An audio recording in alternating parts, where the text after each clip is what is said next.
Good day.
Good day, everyone, and welcome to the third and final in our webinar series 2021.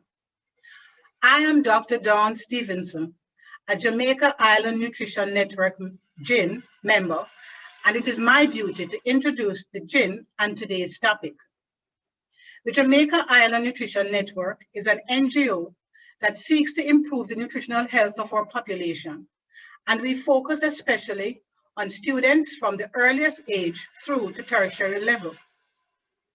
GIN is a charity, so feel free to donate to our programs via our website, www.jamaicanutrition.com. Claims can be made on your income tax returns. We continue the theme, Nutrition in Health and Wellness during COVID-19. Today, our topic is mindful eating for nutritional well-being.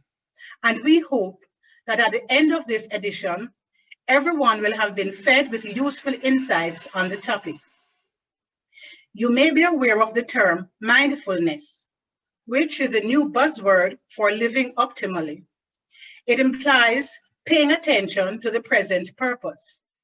The outcome expected is improved ability to concentrate or focus on what is important, and allows a person to respond proactively or in the moment and not just to react after the fact. In terms of nutrition, dieting primarily refers to a person's whole relationship to food and to the eating environment.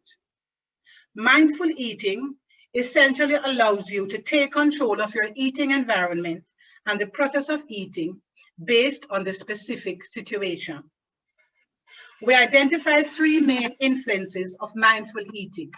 A, your priority reasons for eating. B, familiarity with the environmental factors that could affect food choices. And C, development of relevant skills to eat in a structured or healthy way. Today, we will address A, your priority reasons for eating, making particular reference to 3 stages of health, since the development of healthy eating practices is not static and standardized to suit all persons, but should be personalized. During the sessions, if you have questions, please write them into the question and answer section, and the extra time will be used to discuss those that are not already dealt with. Remember, if you wish verification for attendance for continued education, you may request an electronic certificate from nutritionjamaica@gmail.com. Send a payment receipt of Jamaican $500 from NCB Matilda's Corner, Ligani, as indicated on the registration form. And now, I would like to introduce our moderator, Mrs. Patricia Thompson, registered nutritionist. Patricia is the Executive Director of the Jamaica Island Nutrition Network. She's qualified with degrees in General Science, MSc Nutrition, Postgraduate Diploma in Management Studies, and has certifications in Curriculum Development, Psychology, Counseling, Health Promotion, all from UWI, and as a School Nutrition Specialist, USA, in Sports Dietetics, and a Master's Sports Nutritionist, USA. She's author of several Caribbean nutrition texts used regionally, which can be seen on the GIN website for sale. Patricia has worked in diverse areas of nutrition practice and has served as consultant to numerous clients in the public and private sectors in Jamaica, the Caribbean region, and internationally. She is a former nutrition educator with the Caribbean Food and Nutrition Institute and served as health nutrition specialist on the USAID-sponsored New Horizons project with the Ministry of Education. She has received many awards for her work from the Academy of Nutrition and Dietetics, USA, and the Caribbean Association of Nutritionists and Dietitians, and recognition by the IOC committee. Please help me welcome Mrs. Patricia Thompson, our moderator for today. Thank you, and have a wonderful day.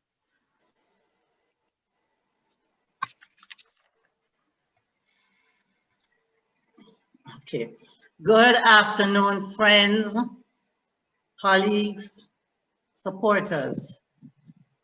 I'm happy to welcome you here to this our exciting, what plans to be an exciting afternoon. Thank you, Dr. Stevenson, for having highlighted the relationship of mindful eating to health and wellness. The stages of health you would have heard: number one, to maintain wellness status. And to help us with that topic, we have Dr. Leon Leclaire, who is going to address food for life and to enjoy the pleasure of eating. We go on to treating ill health. We're hearing a lot in the media these days about the chronic diseases and obesity. So we have with us Ms. Shanika Morgan, registered dietitian, and she will assist us with food diet as medicine, primarily for the NCDs and the comorbidities. Then we have Dr. Silvia Mitchell to take us to another level, using primarily plant sources for food and health. And she will be addressing promoting fitness. Dr. Mitchell is a botanist and a biotechnologist at the University of the West Indies. Okay, before I fully introduce them, I will just give you an idea of the format for this afternoon. We start off with Dr. Clark, and then we proceed through each speaker until the end, when we have the closure by our chairman. And then we will discuss about the prizes that we promised you. The duration of this discussion is 1 hour, and it will be by question and answer, no PowerPoint presentation. So remember, if you have a question during the session, please write it in the Q&A. There's also an evaluation questionnaire which we need you to fill in. So please remember to do that. It was sent to you electronically. And we will then also, you saw promotional material on various books on Caribbean nutrition, food and nutrition, as opposed to the overseas books that we're always seeing on the shelves in bookstores. So please ensure that you have copies of these local Caribbean publications so you can understand more about your tropical foods and eating habits. We also have courses at the GYN, short courses if you don't have the time for longer courses. But those who would like to qualify as health and wellness coaches, we will be starting longer certification courses in September. So thanks again for being here. Now, just about the presenters, a short introduction of their bio. Dr. Clark holds the position of Associate Professor at the University of Technology, Jamaica, in the School of Technical and Vocational Education. She holds degrees, more than one degree, in human nutrition at the bachelor's level, and that is from Howard University, and then the master's level in 2001 from the University of the West Indies, Mona. She further pursued her doctoral studies abroad at Florida State University with her dissertation in 2010 entitled Research Engagement Among Family and Consumer Study Educators in Jamaica. So you will realize she holds several caps. She's also a trained teacher of home economics and holds certification in program evaluation. She has served as program director of the Family and Consumer Studies program and head of the School of Technical and Vocational Education at UTech.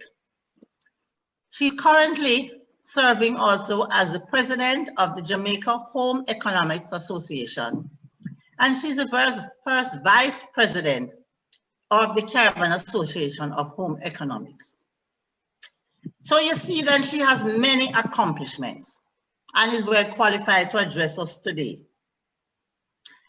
She's the chairman of the Home Economics Board of Studies on the Joint Board of Teacher Education at UWI. She does curriculum development and lectures in many subject areas at the tertiary level, wide enough to include community nutrition and nutrition in world perspective, Nutrition for healthy living, family and consumer studies education, family in world perspectives, parenting education, introduction to family counseling, human sexual behavior, housing and planning teaching methodology. I'm sure you all didn't know that home economists were involved in so many areas of study and practice. She is responsible for formalizing a system where student welfare program is offered through the School of Technical and Vocational Education at the University of Technology, which provides financial assistance to students in need. Okay, sorry, I want to go on to Shanika Morgan, who completed her Bachelor of Science degree with honors in dietetics and nutrition at the University of Technology, Jamaica. She holds postgraduate diploma in education and training, as well as certified as an assessor with the Heart NSTA Academy. Shanika is currently employed with the Ministry of National Security through the Jamaica Constabulary Force, where she holds the position of dietitian nutritionist at their medical branch. She participates in patient care to treat ill health, teaching in their courses, and assisting persons mainly with chronic non-communicable disorders, and to develop various learning materials to maintain a healthy lifestyle. She has undertaken specialist nutrition courses in sports and wellness with our institution, Jamaica Island Nutrition Network, to become a sports nutrition therapist. She currently serves as our sports nutrition coordinator here at GYN. She has worked with athletes and sporting clubs to improve their performance through proper nutrition intervention, as well as undertakes projects and lectures with various sporting groups. As a member of the Jamaica Sports Medicine Association, she volunteers at games, writes articles on sports nutrition, among other activities. She is also a trained sports massage therapist and does volunteer nutrition services with the Heart Foundation of Jamaica. In her spare time, she enjoys nature, photography, and adventurous activities. She believes that nutrition embodies the mind, body, and soul, which consists of a wholesome life with a balance of diet and exercise.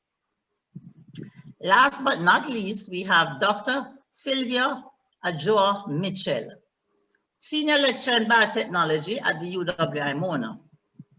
She was born in Ghana, all the way in Ghana, one of our African homelands, and her academic family came to Jamaica when she was only 9 years old. Dr. Mitchell holds a double major degree in geography and botany and a PhD in biotechnology.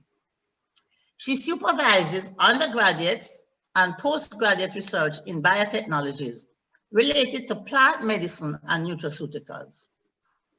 She trained in technology commercialization with over 32 years experience in plant tissue culture and over 20 years in ethnobotany.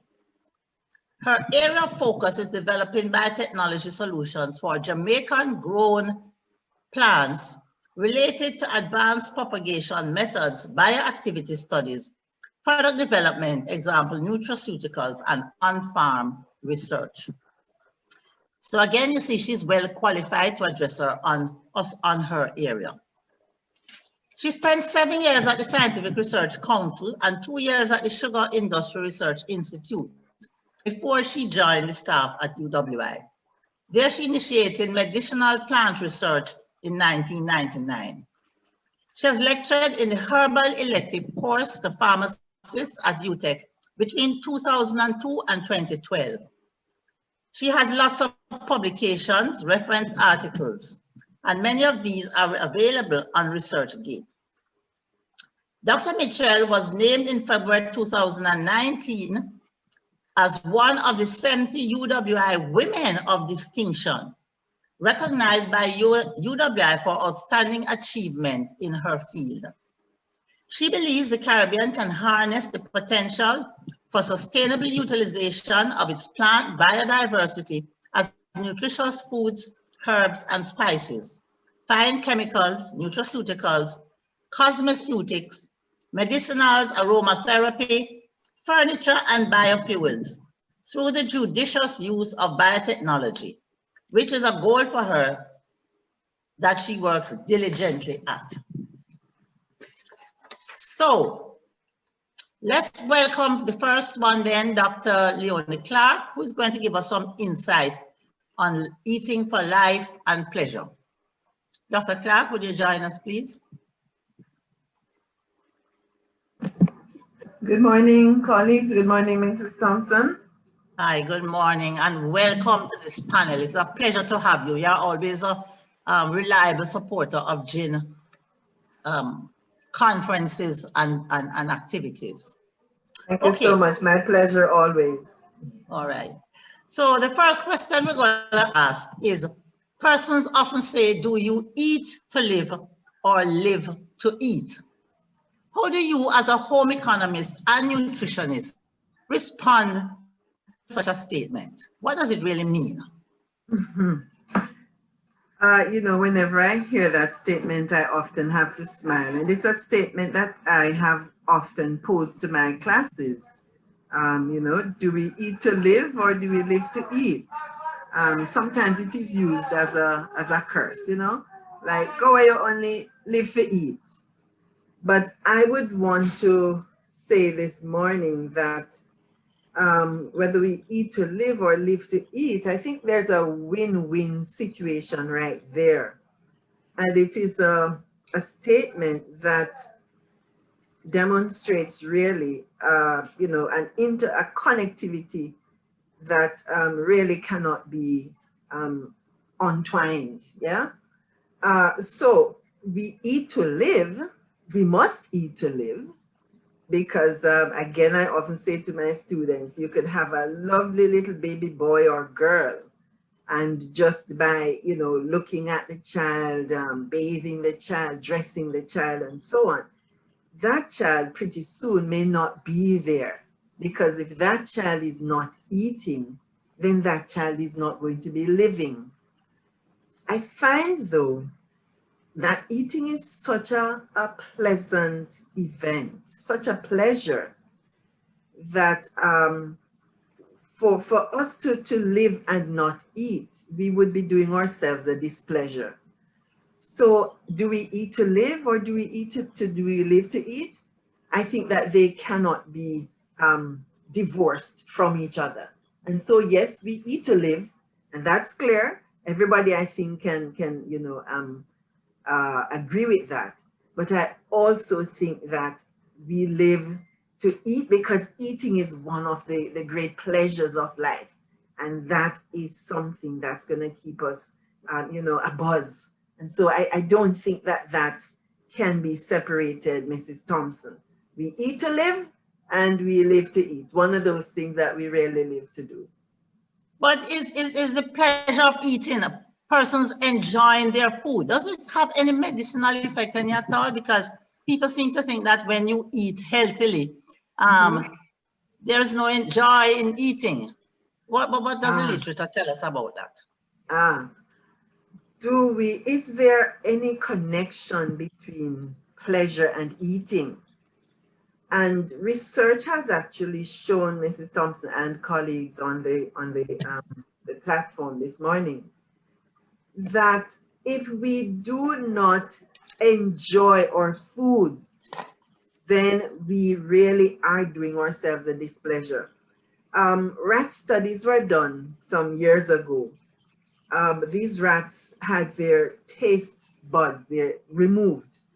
So there was a group of rats that had their taste buds removed, and there's a group of rats that did not. And both groups were fed the same meals. Every day in, day out, they were fed the same things. Eventually, though, the group of rats who had their taste buds removed, they were unable to taste, they actually died, simply died. When the autopsy was performed, it was found that the rats had actually died of undernutrition. And so it shows that while we are eating, if we are not at the same time enjoying what we are eating, then we are going to be in some form of trouble. The food is not going to do us as good as it would be doing us if we were really enjoying our foods. I think that there's a recognition of this need to enjoy our foods by the way diet plans are established, your menus are established. So when we look at the courses in a meal, we know that the courses begin generally with appetizer or hors d'oeuvres. They begin with a course that stimulate the appetite, that is going to cause the appetite to become excited, because this excitement is necessary, as we've often heard, to get the juices flowing, to get the metabolic processes in place so that foods can actually do us good. And I think that the very nature of food, when we look at food, we recognize that food has color. When we smell food, we know that food has aroma. When we taste food, we know foods have taste. And so just the very attributes, the very characteristics of foods tell us that they were made to excite us, and that this pleasure that we get from eating is essential. And so often we hear too the phrase, we eat with our eyes. Yeah, we look at something and we want it. Some persons say, I'm on a seafood diet. I see food and I eat it. And so all of these factors are so important. One writer speaks about vitamin P, and the P there refers to pleasure. He speaks of the need for this vitamin pleasure, the need for the pleasure aspect of our eating, not to be put on the back burner, or not to be given less thought than we would give to the actual nutrients that are in the food, or the other substances that are in the food, and the actual value that the food has to our health and well-being. Because the pleasure of eating really seems to be an underlying focus for our being able to make all the other, to have, or to make use of all the other benefits of food. So yes, we really should enjoy our foods when we eat it. And, generally I say to my classes as well, when we're eating, when persons are eating, while they know that, yes, they should be eating for good nutrition, they should be eating to stay healthy. They may be talking about, boy, what I should be cutting out. And so, but there is this thing about just eating food because it tastes good. And yes, when we're talking about eating food that tastes good, we also now have to, and here I think is where another aspect of the mindfulness comes in, that we think not only of the pleasure of eating it, but think also of what are those things in this that are going to sustain me so that I can continue to enjoy the pleasures of eating. This is so important for us to learn, Dr. Clark. Yes. Because when we did a survey with school children to find out what are the things that influence them in terms of food choice, they spoke of the taste of the food, the price, because they have limited money, the appearance of the food, the convenience in eating. They mentioned, for example, that that the American apple is easy to eat, but with like say mango is messy, and the star apple is sticky, and so on. Right. The packaging and the texture, yes, when we talk about cutting out the processed food, they like the packaging, right, of the food to look pretty visually. The texture, and it must look like enough food. You know, the Jamaicans love to eat plenty. And Yes. these seem to be the uppermost influences for school children. And when I asked about nutrition and calories, that came at the bottom of the list. They weren't really interested. I'm sure. On this day of healthy eating being promoted on the media, what kind of advice do you have for these school children in terms of balanced diet, especially during COVID? During COVID.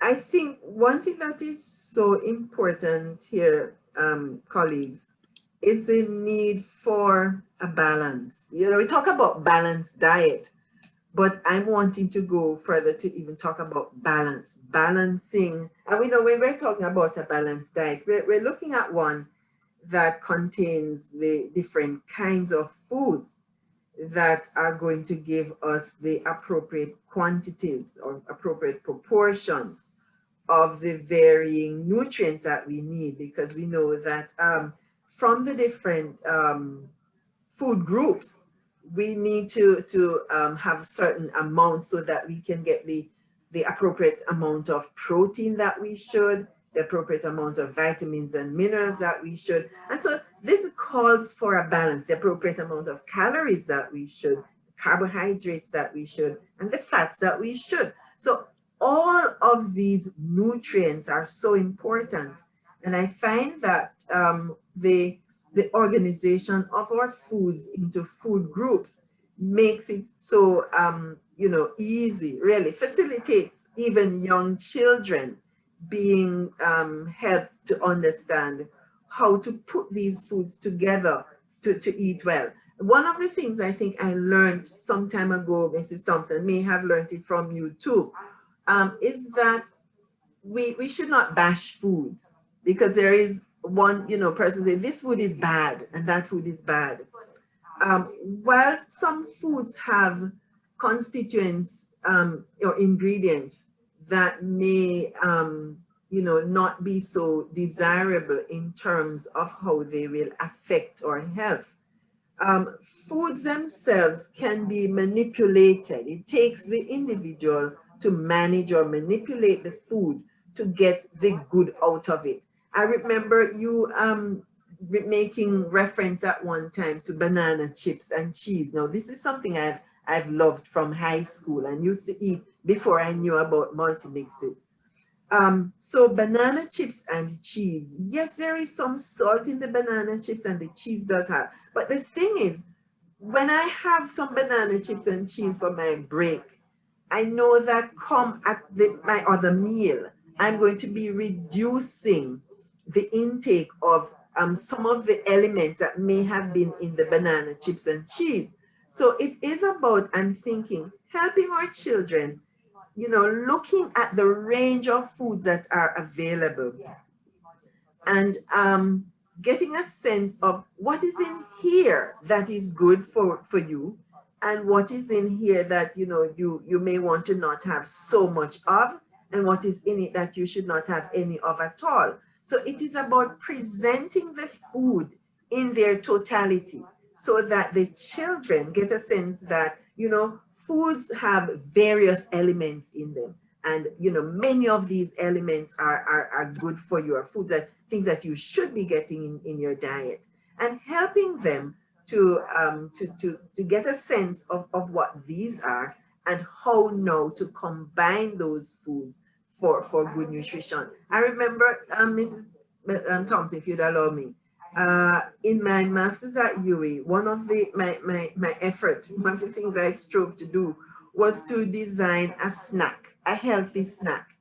And I remember when I spoke with Dr. Sinha, who was at CFNI at the time, you know, he said to me, children need snacks and children love snacks. And what you can do, you know, my thinking was to make a healthy snack for them. And so he said, hey, why not identify a snack that's there that children love to eat and modify it? And so that I think is really where we need to be looking at, helping children to see what's good about what they have before them, or even for us as nutritionists and as parents in the homes, seeing what's good about the various foods that are there, looking at those that we may not consider too healthy, and then balancing, again, the whole act of balancing the good and the not so good. Because again, the pleasure of eating has to be considered. Okay, on that note, Dr. Clark, I think the next speaker can come in very nicely, Ms. Shanika Morgan. Here we want to look at, for example, again, another popular quote from the Hippocrates, the father of medicine, that person are always making, must take your food as your medicine and your medicine as your food. Now, you know, people again think of medicine as not so nice, you know, and you have explained to us that food gives us pleasure as well as medicinal properties as well as nourishment. So we have two speakers coming on now to talk about food as medicine. So we'll start with Ms. Shanika Morgan and what we can learn about being ill. And so, Ms. Morgan, would you join us? Right. Thank you for having me, Mrs. Thompson. If you want to put on your video. Are you hearing me clearly? Yes, we are hearing you. Right. So, you know, interestingly, I listened to a conversation the last time I was at the hairdresser between two persons who had gone into hospital. Both of them had chronic diseases, different chronic diseases. And the thing they were saying is they didn't enjoy the food. And what was even worse, when they were being discharged, they were given a long list of foods that they can't eat. And, you know, when they look at this long list of foods that they can't eat, they wanted to find out, well, what are we going to live on? Because everything that is on this list, I eat. So if I can't eat these foods, then I might as well just pass away and just wither away and depart, you know. So then the other thing they complained about was that there are so few foods that was left them and they all tasted bad. And then the amounts, and we just spoke about the children liking no food or things to look like no food. And the amounts were so small, you know, what pleasure would they get out of this eating? So given the influences we just spoke of, how would you help such clients to cope? Well, it's very important to know that, let me just first start out by saying that, you know, we are all cultured in a particular way of eating, and with our foods, you know, we tend to like to have our meals tasty, because that is what we enjoy, and the quantity of the meals we consider that to be very important, because if we do not see the vast amount on our plates at that point in time, we do not feel that it is sufficient for us, because we have the notion that we have to eat until we are very full. No, it's very important to know that mindful eating is actually being aware. It's rather the awareness and observation of how your food makes you feel and the signal that it sends to your body, and about your satisfaction and the taste and the fullness of your meals. So basically, you know, even though we love to see the variety and the amount of foods at one point in time, it's important that we have nutrient timing set out throughout our day. What time am I supposed to be eating? And, you know, what is it that you're supposed to have? A lot of persons, as the previous speaker had just mentioned, that you want to have a lot of different, you know, foods, or we consider foods to be certain foods as unhealthy, but we should not, you know, consider that to be so. It's about mixing and matching and complementing each of our foods to provide us with a complete nutrient dense profile to energize and for our body to utilize it as energy. So having different nutrients as the food contains helps our bodies to be utilizing to provide us to heal our bodies internally, our organs, our tissues, for us to function effectively and efficiently throughout our lives. Without having any food to eat for the day, you know, you there are certain nutrients that are going to be lacking in our bodies and in our diets, and it will definitely come around to haunt us and affect our mood, our state of well-being, or how we think, and in general in every single thing that you do. The simplest thing that we do that sometimes we take advantage of, it's very important for you to think clearly, to know what you're going to do is very important. So it's rather important for us to sit and think about what our meals should contain, incorporating each of the foods from the 6 food groups to have a balanced diet, and to get that in the correct portion and amount for our well-being for the day, to function effectively for the day time period, and Okay. eventually when you get older. Okay. So how do you feel about these one size fits all messages that are on the media that tells you to avoid sugar and to avoid salt and to avoid fat, the very elements that you enjoy and that make eating pleasurable? You know, how do you deal with that when a person has chronic diseases, or like those people have comorbidities, they have diabetes and they have high blood pressure and renal and all of that all at one time, because the impression is given that all we can really eat then is fresh food, since we're going to be avoiding, and it's even mentioned, keep away from the processed food. Is that good advice? Well, it's important that we incorporate food on a whole, right? We need to have functional foods that work for us. Not to say to, it's important, and that's why the nutrition practitioners come into play. It's very important for the nutrition practitioners to be a part of this conversation, to know that, there's not a one size that fits all, but each person's diet is individualized. And that means that for a person who has diabetes as opposed to another person who has cardiovascular illnesses, there would be 2 different approaches for each person, because no one person is the same. So just as, having your medication prescribed specifically for one person, the same thing applies for your food, right?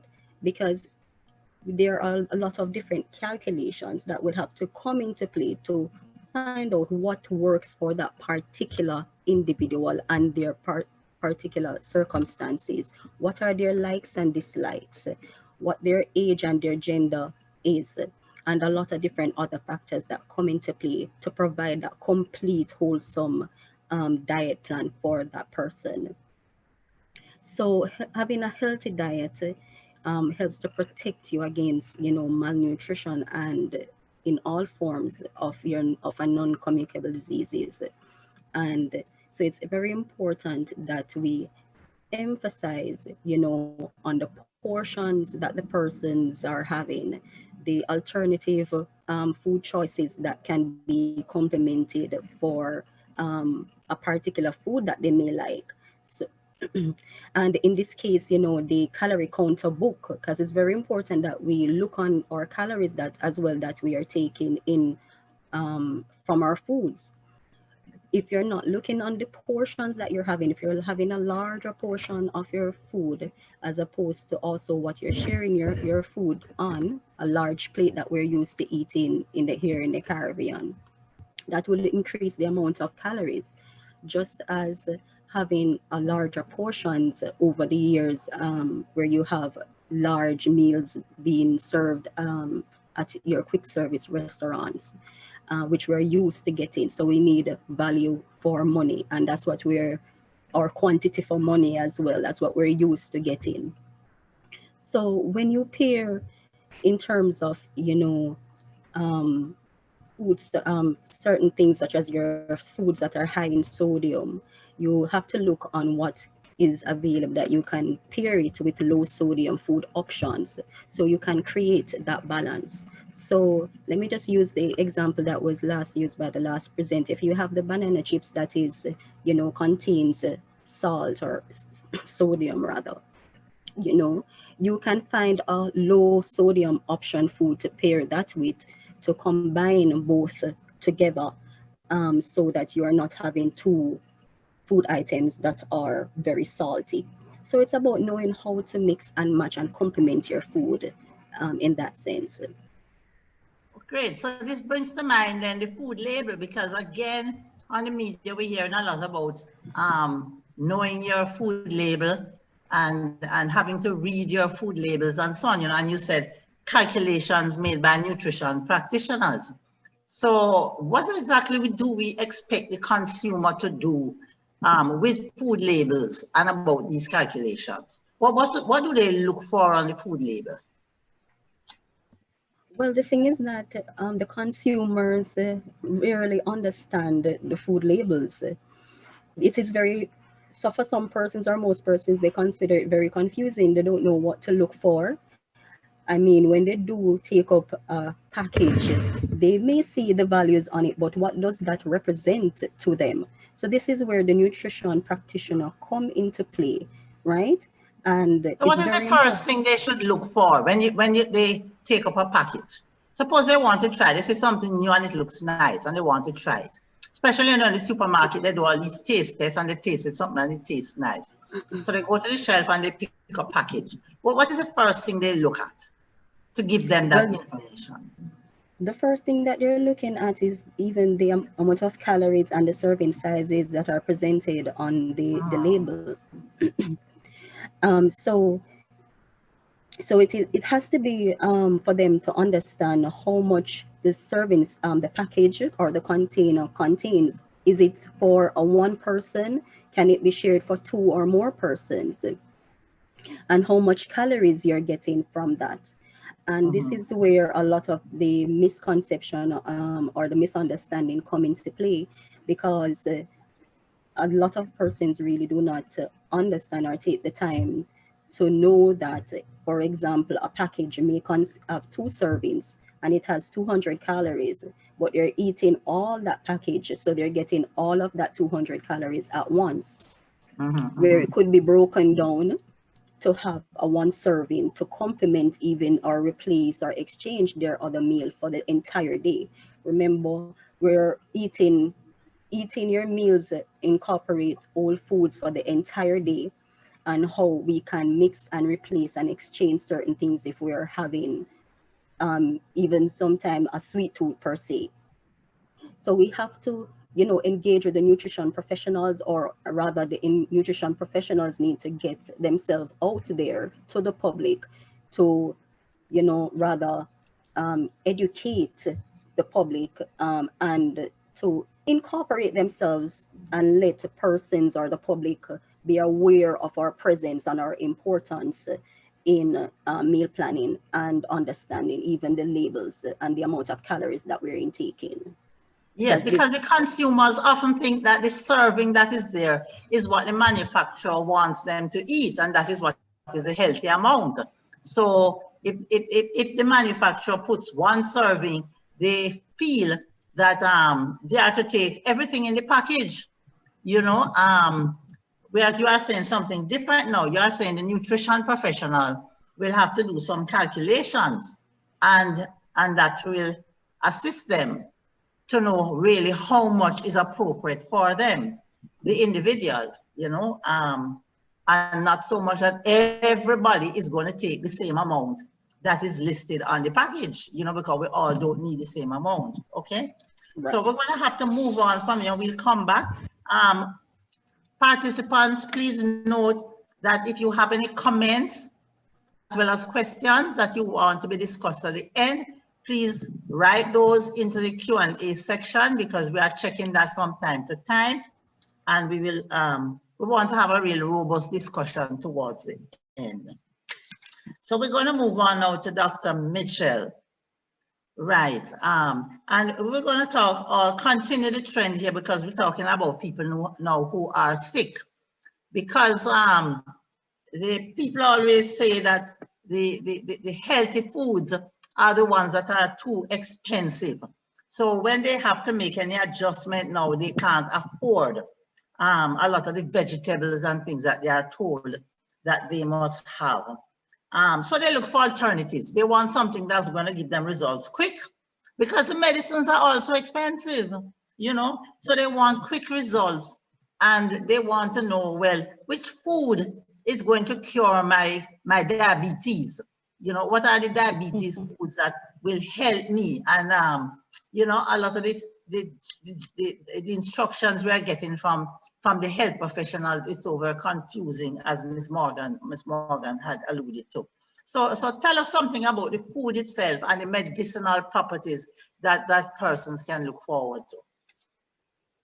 Okay, so I'm going to suggest a different way of looking at food rather than food groups, because when we put it in food groups, we put it in the carbohydrates, protein, fats, vegetable, and fruits. But the way I was brought up and from my mother's viewpoint as a scientist, she put it in 3 groups, and I find it very, very good to think of it this way. One is the go foods. So you can think of your carbohydrates and your fats. Then you have your grow foods, G-R-O-W, which is your proteins. And then you have your glow, G-L-O-W. And this is where we fall down. We want to build up that, but we say, if we're going to put it in our diet, it's going to be expensive. And the main reason for this is that we are surrounded by glow foods that we don't know. So if you just go outside, one that has come up recently is Moringa. It has in all the amino acids that you need for protein. It has a lot of phytochemicals. You can also, in addition to like callaloo, moringa, sweet potato leaves, cassava leaves, these will all give you the similar kind of phytochemicals that you need. And what is happening is that the go and the grow foods are releasing free radicals. They're acid producing in the body and producing free radicals. And they have to be balanced by these glow foods that give you your coenzymes, your vitamins, and your antioxidants and chemicals like curcumin in your turmeric that are anti-cancer, and all this variableness that then helps to balance out. And what you then get is a balance in the body. If you just have your chicken and your rice, and you have a little splatter of vegetable in the plate, because you haven't taken time to interact with what you have in the garden. I don't know, how many people know purslane? Purslane is very high in omega-3, perfect to have with ackee, which is high in omega-6 and 9. So our recommendation is, yes, know what phytochemicals are in the food, but you don't then have to extract them and take them as a pill. The important thing is to integrate them into what you eat. Great. Purslane, yes, we don't really know about that. What is that? One is green vegetables. Yeah, it's a weed. And I noticed you put it with ackee. So all the concern about, you know, the ackee full of salt and it's because of the saltfish. You're giving us an alternative there.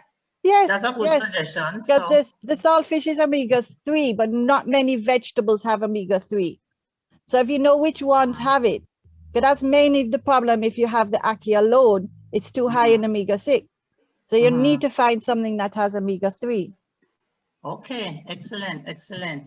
Any other items you can tell us about? I remember once you were telling me about the plant that looks like the aloe. You know, yes, yes. Well, there's so many of them. There's so many of them. So there are plants that are rich in nutrients.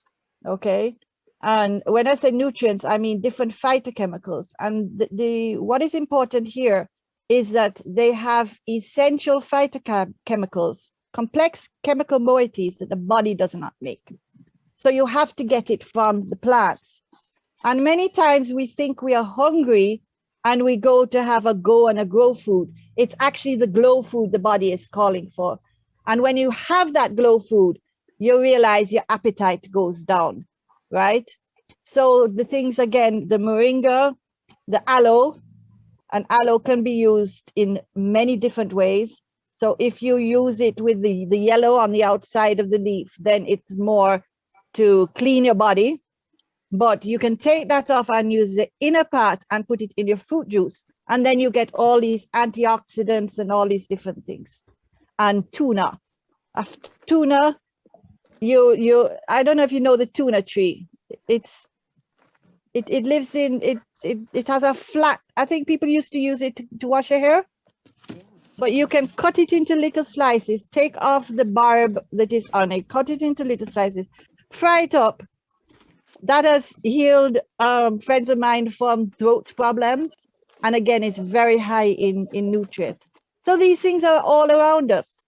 It's just to get to know them. And to get to know them, you should use the scientific name. And we have done like our ethnobotany. So our top 5 plants of Jamaica, the top one is Circe, leaf alive, aloe, jack in the bush, soursop. What this is, we have a preventative ethnomedicine. So we don't wait until we get sick. So you'll hear people of sharing about guinea hen weed as an anti-cancer. People don't wait, they add it into their diet. The point here is not to overwhelm the diet. The point here is to give the body all these different types of moieties, and the body will take from it what it needs. For example, moringa has lutein and xanthophyll, which are needed in the eye to prevent the light coming into you, causing you to go blind. But you don't need to take the lutein and the xanthophyll. You can take the moringa. The body will take out what it needs and the rest goes away. Think of things the same thing, simplest, sorry, you can keep going on. Yeah, I understand, but the scientists, the doctors and so on, with precaution, you know, the population about, I mean, you're talking about the good effects and how it is in your backyard and you can get on with it, you know, right? So while herbalists are saying, yes, all the medicines are there in your backyard, the doctors are saying, be careful, these things are dangerous. You know, what does the science say to that? The science says that these herbs have been used as food by many different peoples without a problem. These people are living 80, 90, 100 years old. The science is saying there are less side effects. The science is saying when you have a complex mixture, a fusion or decoction, there are synergistic effects that you cannot get from the separate. So you think of the drug is just one chemical that they know exactly what it's going to do in the body. But that one chemical is in a milieu of a lot of different chemicals, which are different from every person. So the science says there are less side effects from using the herbs. Right, so what we hear there is that you're also endorsing mixtures of food together, as what we heard from the previous 2 speakers. You know, yes, not it's just better to one have it whole. food, right, not just one food to cure everything, but to make sure we know the quantities to mix and match, you know, to take. So some amount of knowledge is required, you know, and we have to really look at the literature sources that are available to us. And I would like to remind our attendees that you notice we promoted some books that speak to Jamaican and Caribbean foods. So those are some of the things that might not be on the shelf readily available. You know, the booksellers don't like to sell Jamaican books. So, you know, we have them on the GIN website, and hopefully our website, the new website that is, will be up by the end of this month, because we have a website there now, but right now it's not taking the automatic payments and so on for you to do these orders. You may go on the Amazon, you may find copies on the Amazon for 1 or 2 of them. So you have to search for our local foods. Right, so we are almost out of time now. So we want to hear the questions from our audience. I see a lot of comments here, and we've been trying to deal with them one at a time. Somebody said I was introduced to that one a month ago. I don't know which one. I suppose that was the tuna plant. Right, CJ didn't know we could eat tuna. There you go. So it's not only a hairdresser's product, it is also a chef's product. So, so we call it tuna cassi in Antigua. It's a part of a local dish. You see what I mean?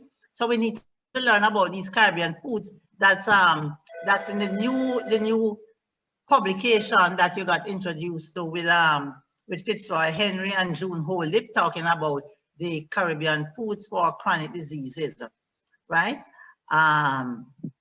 Here we have a question. This one sounds like it is for Dr. Mitchell. Is there any information on how much moringa to take in the body daily?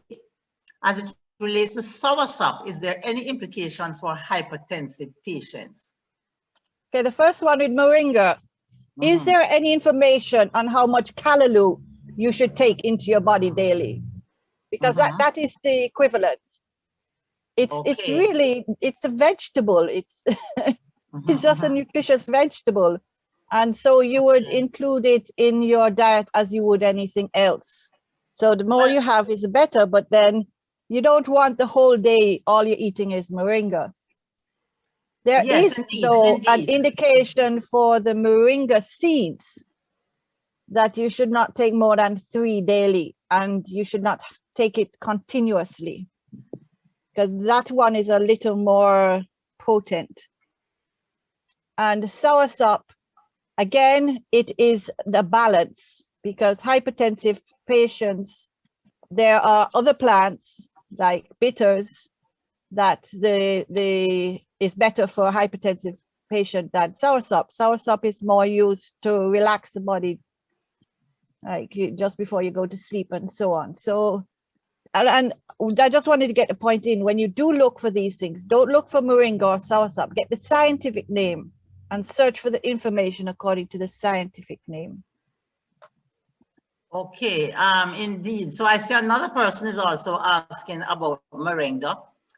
So they got their answer. And as you mentioned that if there's a directive for callaloo, I know that I've heard on the media, eat greens every day, and some people eat callaloo as that greens.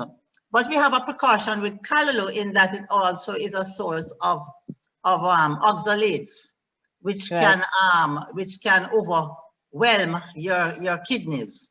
So, well, for my part of it, I usually recommend no more than three times for the week in terms of the servings that are allowed. And I guess Miss Morgan might want to comment on that in terms of the chronic diseases. Miss Morgan, you want to come in here, or is she gone? I know she said she had to leave early. Right, because I see her name there. She's here. Miss Morgan, are you still here? In the meantime, can I answer this one about the moringa's tea bags? Yes. So the could I call it a rule? But what I have learned, let me put it that way, because I don't know if we can call it a rule. It is better that you use the thing fresh. If you're going to dry it, then there are precautions on drying. And the longer it takes from when it was harvested, is the less effect it has. So the moringa's tea bags, it will be good, but not as good as if you had dried it yourself. Okay. And yes, you can eat it. Right. Not yes. the This other one I would give Dr. Clark. He said, if it is not possible to have all the various food groups at any one time, how can you make sure that you are getting all the food groups so that you have a balanced intake? So if you can't get all the food groups at one time, is this bad? You know, do you need to get them all in one meal? Okay, so we know that there are different mixes. Again, going back to our multi-mix principles, and we have 2 mixes, 3 mixes, 4 mixes. I think what is good about our eating is that we don't eat everything all at once. We don't sit and eat our whole day's food intake in one meal. And so even as we spread our foods throughout the day, we are spreading to incorporate the food mixes, include all those the food groups you have asked about. So this, I think, too, is a part of the mindfulness issue, being a responsible eater. And so we want to be assessing what we're eating at each of our meals or each sitting, whether it's a snack or, you know, a meal that we're sitting down to or moving with. So if we have not been able to include, you know, at some of the particular food group, at one meal, then we're mindful that this food group was not included in this meal that I've had, and therefore I must make the effort to include it in another and another. So we do have the opportunity to include the food groups throughout the day, being mindful though to do so. Okay, thank you. Now I see so many questions, but unfortunately we are now out of time, and I know people just budgeted for 1 hour, 12 to 1. What I can suggest is that the GIN offers courses. We are certainly going to get Dr. Mitchell, because a lot of these questions are directed to her. You know, what to eat for sinus and those kinds of stuff. I could share something very interesting that I found out about my own sinus, but the time has run out. So we have short courses, and certainly one that is on the agenda is that we're going to ask Dr. Mitchell to participate in is food, supplements as nutrients, herbs, and drugs. So probably if you wanted to have her with you again, you could sign up for that short course. And of course, we are going to be having longer courses. The associate of GIN is the InWest Institute of Nutrition and Wellness Studies. We're going to have longer courses for certification of health and wellness coaches, if you'll be interested in that, a little later in the year, starting in September. So we're going to have to move on from these questions now, and we will certainly love to have you later on our programs. What we're going to do now, therefore, is to ask our chairman, Mr. Burton, to just wrap up for us. At our conferences, he usually wraps up at the end, and since this is the last webinar for this year, we're not hoping to have any more, unfortunately. We're going to ask him to wrap up, but we have prizes. We have prizes and to offer you. So there are some questions that we have to ask that if you should answer, we're going to try and deal with it afterwards. But you could also put it in the Q&A section, the answers, and then we can determine who's to get the prizes. The prizes are books, whether the calorie counter book or the nutrition text, the book 1, nutrition, foods, and health. So the first question we're going to ask is, well, let me tell you, the first prize, book prize, will have to do with the person who signed up first today on the attendance list, the person who came in first on time. And I think there may be 2 prizes. So if you think you came in on time, you can put your name and email in the Q&A section, and we will take a note of that and round robin to see how we get your book prize to you. I don't know if I should leave the rest for Mr. Thompson to give you those prizes. So let me just move on to Mr. Burton, because I think he also has to run to just wrap up for us and to thank all who have participated so handsomely in the 3 webinars. Just to remind you, the main theme of our webinars, nutrition in health and wellness for COVID-19. That's the overall. And then we had 3 webinars, 1, 2, 3. And so you may want to refresh your mind about those topics. Certainly, you know today's topic, because this is what we are doing today, mindful eating. But we had some in March, and we had our first one in January, while Mr. Burton is getting ready. Mr. Burton. Okay, thank you. Thank you very much, Pat. You know, this has been an eye-opener for me personally. Listening to our excellent nutritionist. I've learned a lot from what you have all had to say. You know, and what was going through my mind as I listened was the wonderful set of ideas coming out of the session.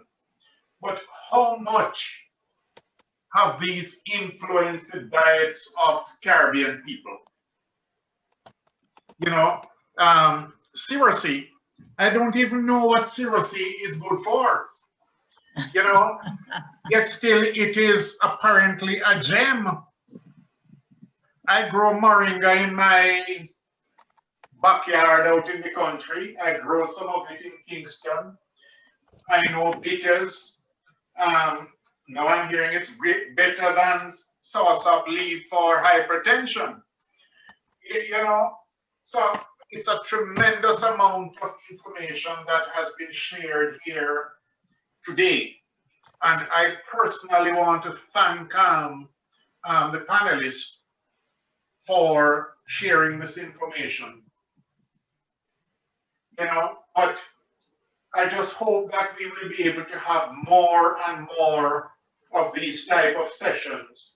Because what also went through my mind is to how much have our nutritionists interfaced with our food manufacturers to influence what they put in their cans or in their food packages. You know, this is something that we really need to look at. I've always said to Pat, she don't know how to make money out of this thing, the whole knowledge that she possesses, and obviously the rest of the family. However, you know, I want to thank very much all our attendees. I see we had over 109 people at one point.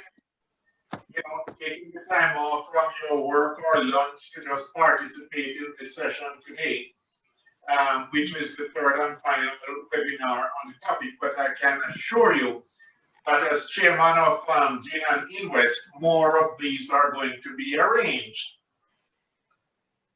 We also wish to thank Pat for putting on and being the moderator of this session, Dr. Leon Leclaire,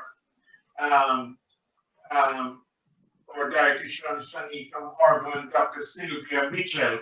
I'd love to get into your brain, Dr. Mitchell, because you seem to have so much. I need help to write it down in a book. You should. You're really, really should. I need help. There's too much in there. You know, and Dr. Dawn Stevenson, you know, for her opening remarks. You know, and we also must recognize and thank very much our sponsor, the National Health Fund. You know, they have always been with us, and even in this period when the demands on their funding is tremendous, they were able to come forward and assist us in this effort. So let me say thank you a lot to the National Health Fund. Thanks also to those volunteers who make this happen. Mrs. Nicole Adamson, Natalia Welsh, who was the overall coordinator, and Ashley Agokol. Thank you all very much. You know, and I just hope that we will be able to, again, participate in more very soon. Thank you all, everybody. Have a very good day.